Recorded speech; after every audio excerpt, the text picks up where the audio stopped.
Very good point అమ్మా. Phone meeting మొదలు పెట్టే ముందు 3 సార్లు చెప్పాను, ఇది సీరియస్ ఇష్యూ, 50 మంది ఉన్నారు, ప్రతి ఒక్కళ్ళు మాట్లాడాలి, మీరు యూట్యూబ్ వీడియోలు చూసుకుంటాను, ఫోన్ రింగులు పెద్ద సౌండ్లు పెట్టి మీటింగ్ లో పెట్టద్దు, ఫోన్ సైలెంట్ లో పెట్టుకోండి, ఫోన్ మోగితే మీటింగ్ మధ్యలో బయటకు పంపిస్తాను అని ఆ రోజు చెప్పారు.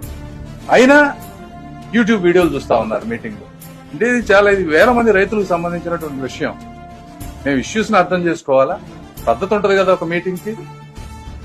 ఎవరిష్టం వచ్చినట్టు వాళ్ళు చేస్తానంటే ఎట్లా ఉంటది? ఇంకొక వ్యక్తి కూడా 4 సార్లు మాట్లాడారు, మిగిలిన అందరూ మాట్లాడాలి కదా. ప్రతిసారి నేనే మాట్లాడతాను, నేను చెప్పింది వినాలంటే ఎట్లా? మీటింగ్ అంటే ఒక ఎటిక్వెట్ ఉంటది, ఎవరైనా సరే అది పాటించాలి. అందులో ఏముంది? పంపిస్తాను, తప్పకుండా చెప్తాను, ఇప్పుడు కూడా చెప్తాను. రూల్స్ ఫాలో అవ్వాలి ఎవరైనా, నేనైనా మీరైనా. ఇష్టం వచ్చినట్టు చేస్తానంటే కుదరదు కదా. రమ్మానండి, నేనున్నా సాటర్డే సండే నా ఆఫీస్ లో ఉంటాను, ఎవరైనా రావచ్చు.